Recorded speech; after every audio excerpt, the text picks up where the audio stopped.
All right, let's just dive right into this explainer. Today, we're deconstructing the absolute extremes of human physical and psychological endurance. And we're doing it through the lens of some incredibly intense real-life experiences from retired Navy SEAL Jason Redman. Seriously, if you've ever wondered what the human body and mind are truly capable of when pushed way past the point of no return, well, you are definitely in the right place. 8. Yep, 8. That is the staggering number of times Jason Redman was shot during a single chaotic firefight. Literally, one moment instantly transforming a routine special operations mission into a brutal life-or-death fight for survival. But, to really understand how someone just walks away from taking 8 bullets, we've got to look closely at exactly how that night unfolded. Section 1. The Ambush. Life or Death in 2007. To even wrap our heads around how someone survives taking a round directly to the face, we have to start right in the middle of the absolute chaos in Iraq's Al-Anbar province.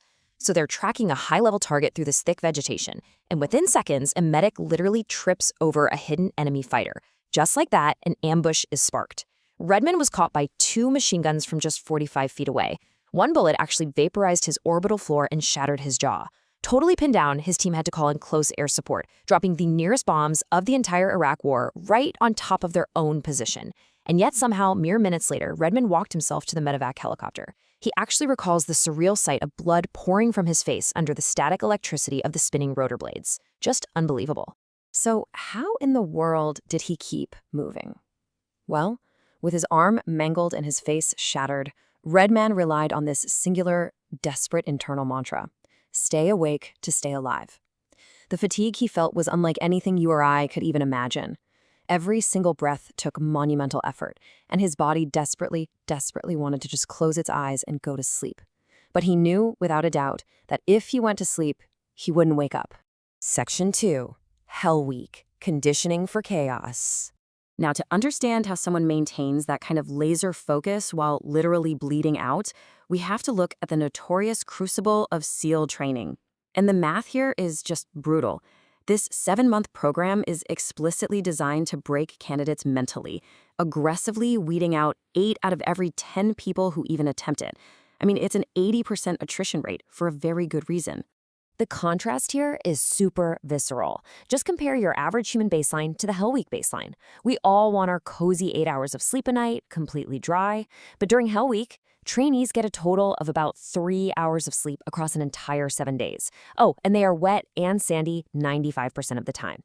They're pushed into severe sleep deprivation and constant physical misery to brutally enforce one single lesson: the human body can go 10 times further than your brain thinks it can. So the really crucial point is what they're actually doing on zero sleep. Between carrying 400-pound sand-filled boats on their heads until their necks literally bleed, running up to 200 miles and enduring hypothermic surf torture in 50-degree water, the mind just starts to fracture. Redman recalled literally hallucinating fences in the middle of the open ocean. But here's the thing. This highly controlled trauma is exactly what prepared his mind for the absolute chaos of real combat. Section 3. Anatomy of Tactical Gear. The physical burden of survival. Now, beyond mental fortitude, surviving an ambush requires incredibly specialized gear, which obviously brings a massive physical burden of its own. Just to walk out the door, operators are lugging around 25 to 30 pounds of baseline gear. Redman's survival was quite literally a game of inches. A level 4 side body armor plate actually caught a bullet that would have otherwise pierced his side. Even his discarded Kevlar helmet took a round while just sitting on the ground next to him. Every single ounce of that heavy gear is the thin line between life and death. Section 4. The Overcome Mindset, a Replicable Framework. What's amazing is that Redman successfully distilled this elite military survival instinct into a framework that anyone can use. He calls it the Overcome Mindset, and it breaks down into a simple 3-step progression. Step 1 is awareness, basically anticipating what can go wrong in your environment. Step 2 is preparation. For example, if operators are going into a rough environment, they might literally eat local food and drink local water ahead of time just to prep their gut bacteria against getting sick. Pretty wild, right? And step 3 is action, executing decisively when disaster actually strikes instead of just freezing up. Section 5. The Hospital Door Sign, Redefining the Mission. This intense overcome mindset was truly tested in his hospital room, where he was facing a shattered jaw and the prospect of a lost military career.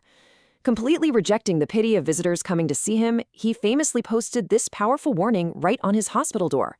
He wrote, "This room you are about to enter is a room of fun, optimism, and intense rapid regrowth. If you're not prepared for that, go elsewhere." And he signed it, "The Management."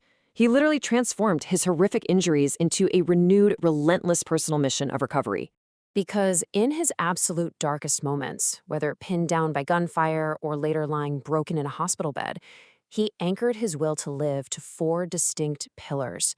He relied on his SEAL training discipline, a defiant anger against the enemy, the desperate, overwhelming need to see his wife and kids again, and a deep religious faith. It really proves that elite survival is just as much emotional and spiritual as it is physical. Section 6. Perspectives on Global Conflicts, a Soldier's Worldview. Shifting gears a bit, Redman's 2 decades of extreme combat experience also heavily inform his perspective on geopolitics. Looking purely through his battle-hardened lens and reporting directly from our source material here, he views the U.S. withdrawal from Afghanistan as a monumental failure, one that abandoned allies and immediately reversed women's rights back to Taliban control. Furthermore, he views Iranian leadership as a hardline 50-year threat that operates through proxy wars. In his military estimation, he believes defeating that level of conviction requires boots on the ground, not just aerial campaigns. These are the stark, direct conclusions of a seasoned operator analyzing global threats. And as a fascinating little historical side note, the impact of this elite military culture ripples globally. The highly respected Marcos Special Forces over in India actually traced their foundational training DNA back to 3 men who cross-trained with U.S. Navy SEALs years ago, adapting that extreme discipline for their own ranks. Jason Redman survived the unsurvivable. Not because of luck, but because he had an elite mindset and knew exactly what his personal mission was. He simply didn't settle for average. He prepared for chaos.